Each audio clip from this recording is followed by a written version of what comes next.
Então, a gente foi, desde o primeiro turno, temos conversado com a composição da Câmara de Vereadores aqui de Porto Alegre.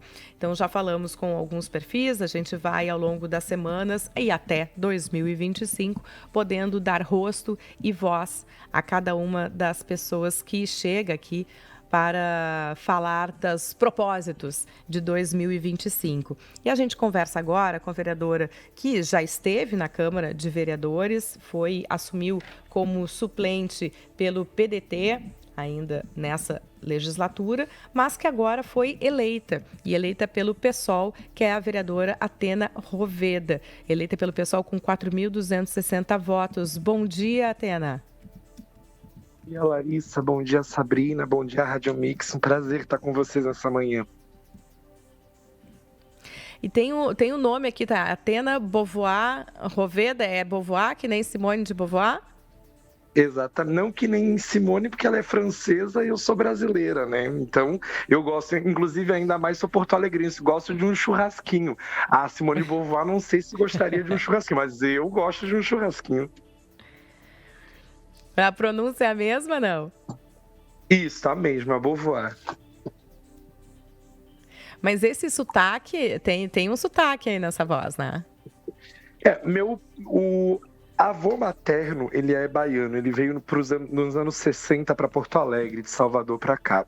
Então tem uma mistura aí muito brasileira, mas também tem um fenômeno muito interessante que 2020, na pandemia, o meu trabalho cultural, porque eu sou trabalhadora da cultura, ele era muito com outros estados, principalmente o estado do Rio de Janeiro. Então, e no momento que você não tinha mais a relação direta, o contato físico, né? Pessoa a pessoa, então a gente começou a ter, 1 ano e meio eu comecei a trabalhar direto com o pessoal do Rio de Janeiro. Então você começa a ter, e é coisa de artista, né? O pessoal do teatro, da poesia, o pessoal, a gente mimetiza tudo, né? A gente convive um pouco naquele ambiente, logo a gente já tá reproduzindo no nosso corpo, experimentando essa experiência artística mesmo, né? Mas é isso, o sotaque é só, ele vem, às vezes eu começo a dizer assim, quando eu faço palestra fora do estado, divulgando livro, lançando livro, em Minas Gerais foi muito engraçado que perguntaram assim, mas tu é gaúcha? Aí eu digo assim, vou te provar. Fui criada na campanha, em Rancho de Pale, Capim. E aí o pessoal entende que sim, eu sou gaúcha, né? Mas é só o chiado que fica o pessoal estranhando. Mas a qualidade é a mesma, viu? A qualidade é a mesma, é daqui. Não, essa fala foi conectada com o nosso bairrismo aqui. Dizer que a qualidade é a mesma de maneira elogiosa aqui aos porto-alegrenses. Muito bem, né? Esse caminho de conexão com quem nos ouve. Até tu és professora de formação, escritora, como já disseste, trabalhadora da arte. E quando vem da tua biografia e apresentação, né? Que acredita na cultura de rua como um instrumento de transformação da sociedade.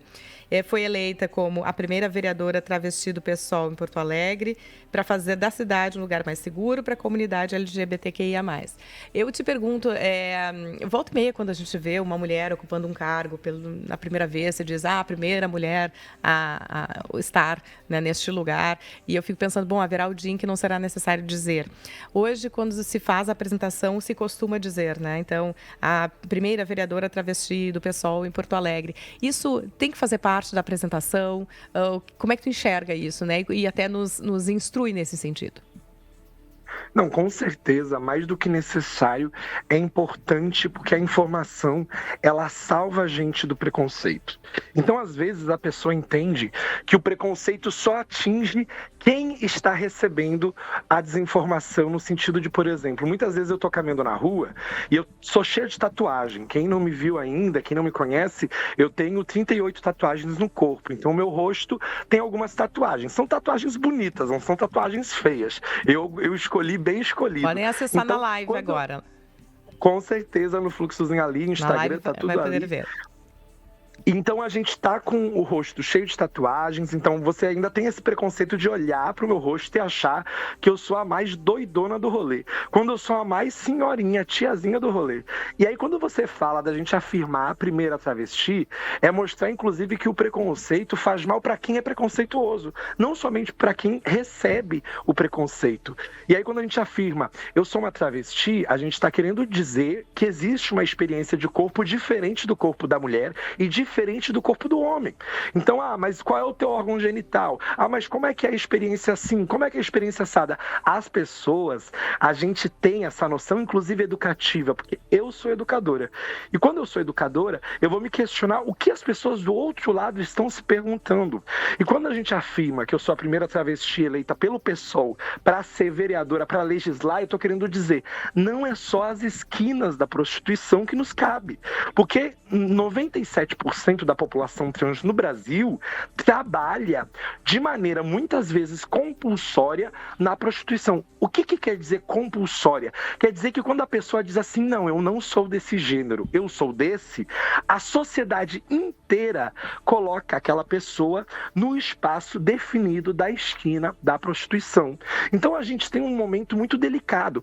Eu tenho 33 anos de idade. Eu completo 10 anos de ser Atena Bovar-Roveda, uma travesti, professora, mestrando em antropologia pela URGS, escritora com 9 livros publicados, indo para o meu 10º. O meu ganha-pão é o trabalho cultural. Agora imagina quantas travestis poderiam ser médicas, advogadas, quantos homens trans poderiam trabalhar na engenharia, quantas pessoas não binárias poderiam exercer funções e cargos tão importantes como padeiros, açougueiros, entregadores de encomenda. Então você imagine que quando a gente limita o espaço do corpo de uma pessoa, aquilo que nós vemos, isso é o problema do racismo, isso é o problema do capacitismo, isso é o problema da LGBTfobia em geral.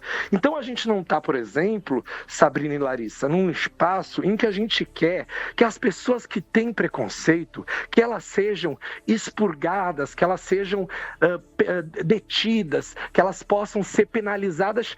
Tem que ser penalizado a pessoa que gosta de ser preconceituoso, que tem prazer em ser preconceituoso, que muitas vezes, inclusive, busca aprender cada vez mais ser preconceituoso. A gente entende que muitas pessoas são preconceituosas por ausência de informação, porque elas nunca conviveram com uma travesti, nunca escutaram nenhum outro tipo de história além da história da sua vida. Isso acontece.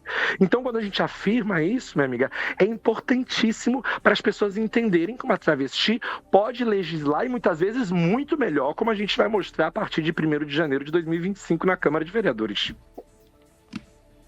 Perfeito. Essa sua postura de diálogo e que carrega mesmo toda a sua proposta educativa, eu sempre vejo de modo muito bem-vindo, porque realmente, eu até lhe coloquei na questão assim, né? Nos instrua, porque essa possibilidade de diálogo amplia o nosso vocabulário, amplia o nosso olhar, e nem sempre a gente recebe e tem essa abertura, né, nas diferenças, todo tipo de diferença.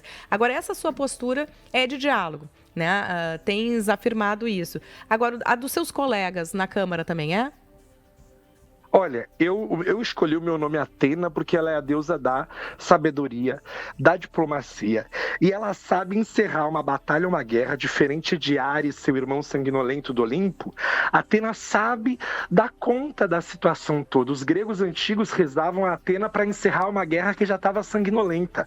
Então eu estou entrando para o parlamento para fazer que qualquer discussão espúria, qualquer discussão desnecessária, qualquer discussão que gaste o horário público com aquilo que não é realidade, com aquilo que não fala da fome, com aquilo que não fala da vida pública de segurança da periferia de Porto Alegre, aquilo que não fala e do que é real, das crianças sem creche. Então, quando alguém for começar daqui a pouco a provocar esse tipo de situação, vai ser colocado na vergonha pública de ser exposta, porque a pessoa já está exposto e já está exposta, ela está com o microfone e está representando uma parcela da sociedade. Só que a gente se engana ao dizer que o vereador e a vereadora só representa aquela parcela. Eu não represento só 4.260 votos. Eu represento constitucionalmente qualquer pessoa no território porto-alegrense, porque eu vou representar a vida útil, a vida pública, a vida diária das pessoas. Ou seja, eu até hoje, quando eu caminho aqui pelas ruas e converso com muitas pessoas, vou nos mesmos ambientes que eu ia. Eu escuto assim, nossa, Atena, eu achei que tu não ia vir mais aqui. Eu achei que depois de eleita tu não ia chegar mais aqui, tu não ia parar aqui para tomar uma cerveja, um café, conversar com a gente. Eu pensei, meu Deus, qual é a imagem que as pessoas têm de experiência dos vereadores e das vereadoras, de pessoas que não estão na vida pública, que não estão caminhando. Até hoje a gente vê o nosso saudoso ex-prefeito, ex-governador Olívio Dutra, caminhando pela cidade tranquilamente. Aí eu pergunto para você e para os espectadores, para quem está nos escutando, quantos políticos podem fazer o mesmo? Eu quero entrar, Larissa e Sabrina, nessa vereança e ao final da minha vida pública, ao final da minha vida política, que pode ser um mandato 2, 3, pode ser mandato de prefeita, pode ser mandato de deputada, de governadora, mas acima de tudo, eu não posso perder a minha experiência de vida na rua. E aí, encerrar bem velhinha, cheia de tatuagem na testa e dizendo, olha lá, ela foi deputada, ela foi vereadora, ela ajudou muito a gente aqui, e uma travesti, tu imagina o boom que isso não dá. Então, assim, na Câmara de Vereadores, quem quiser dar o primeiro tiro, eu vou dizer que nem o Brizola. Eu dou o segundo e termino a história, viu? Para não dar conta de a gente ter mais violência. Nós não queremos violência dentro da Câmara de Vereadores. Nós queremos sabedoria e vida e algo que responda às necessidades da vida lá fora. Atena, bom dia. Larissa aqui. Bom dia. E então, olhando, né, janeiro... Bom dia. Janeiro, já como vereadora eleita de Porto Alegre, uma das suas principais bandeiras acaba sendo a área cultural, né? Em função do seu trabalho, já há bastante tempo na área. O que o pessoal desse setor pode esperar da senhora ali pelos primeiros dias? Quais os principais projetos voltados para esse setor da cultura aqui de Porto Alegre? Tu sabe uma coisa que às vezes o pessoal não entende a importância da cultura, minha amiga, e é um rolê muito doido. Por quê? Porque foi a cultura que salvou toda a saúde mental na pandemia. Quem escutou música na pandemia, quem assistiu filme, quem leu livro, quem assistiu seriado, quem esteve em contato com qualquer arte que é produção cultural, esteve aí salvaguardado pela produção de trabalhadores e trabalhadoras da cultura. Então a gente vai retomar a ideia, que é uma ideia que me criou. Eu, quando nasci, minha mãe me levava desde pequenininha na Redenção, com meu pai, com meu irmãozinho, para assistir teatro de rua, para assistir experiências artísticas em vários grupos teatrais. Hoje a gente tem as rodas de slam, que são poesias de rua, é um movimento nacional e internacional belíssimo, que leva para todos os espaços da cidade, desde a Cidade Baixa, Restinga, Bom Jesus, poesia para a gurizada. Quando você vê uma roda diversa de jovens, das suas mais variadas experiências corporais, biológicas, existenciais, sociais, declamando poesia, isso é um processo cultural. Qual que é o grande problema? Nós não vemos essas pessoas, os escritores, escritoras, poetas, artistas, cantores, cantoras de rua, inclusive, principalmente os artistas de rua, como trabalhadores e trabalhadoras da cultura. Então a gente vai iniciar, provavelmente ali já em janeiro, a discussão de uma frente parlamentar em defesa dos direitos dessas pessoas. Por quê? Porque muito jovem, veja bem, eu como professora e como alguém da arte posso afirmar, muito jovem sonha em ser artista. E muito jovem não entende que ser artista é ser trabalhador e trabalhadora da arte, da cultura. Da mesma maneira que um padeiro tem todo um processo para produzir pão, um açougueiro tem todo um processo para produzir carne, uma artista tem todo um processo para produzir a sua arte. Então a gente tem que pensar que essas pessoas somos trabalhadores e trabalhadoras da cultura. Se não fosse o trabalhador e trabalhadora da cultura, nenhuma rádio existiria.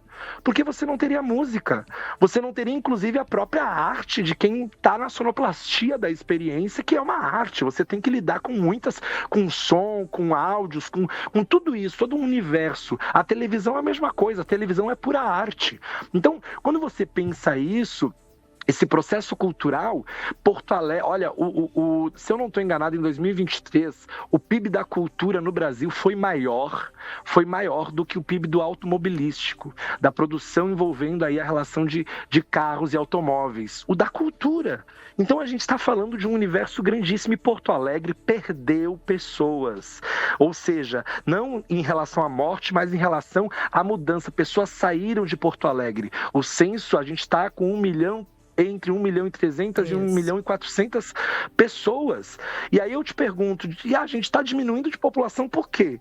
Porque não tem prédio para morar? Tem prédio para morar. Estão construindo horrores de prédio aí, independente da discussão que a gente vai fazer, não vamos fazer agora, vamos fazer mais para frente, como está construindo esses prédios. A questão é a seguinte: por que está construindo prédio para as pessoas morarem se a população está diminuindo?